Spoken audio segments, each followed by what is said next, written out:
Mari Mari Compu Buenui, Compu Lamien, Incheta Margarita Milanca Yanquiles Piñén, Educadora Ancestral Tainche, Ruca Kimun Melipulimo.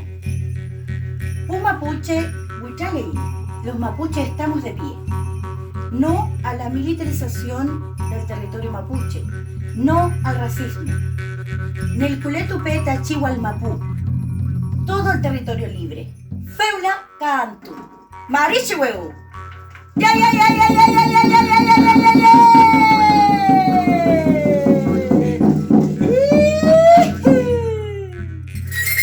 Mari Mari Pupeñi, Mari Mari Pulamien, Mari Mari Monco Toimun, Inchetana Leville Vitureo Piñé, educadora ancestral, Chilcatue Melipuyimón, Quiñe Putra Chalín, Compuche.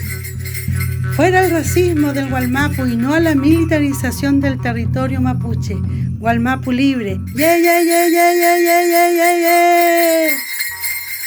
Mari Mari Pupeñi Pulamien, Mari Mari Mon, Kutuaimun, Inche Daniel Piñén, La Huenche Tañicuifi Piñén, Guiñi Futachalín, Moncuche, Feita Huehuaín, Fachi, Mapu, Amolepeta Huechan, Quiñeu Perquisuam, Quiñeu Pe Newen. Somos un solo pensamiento y una sola fuerza.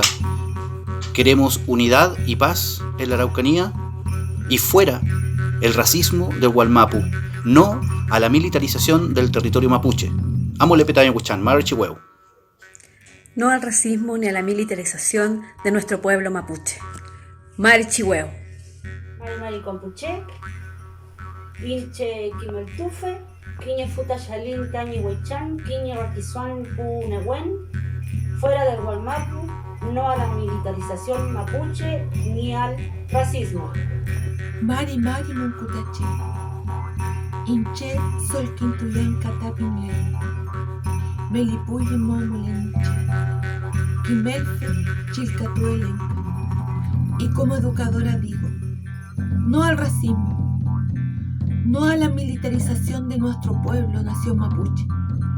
Libertad a los presos políticos mapuche. Machi Celestino Córdoba a su rey. Amulepe Taíhuelche. Con este gesto, desde el territorio huilliche, solidarizamos con nuestros hermanos mapuches en huelga de hambre. ¡Yeah, yeah,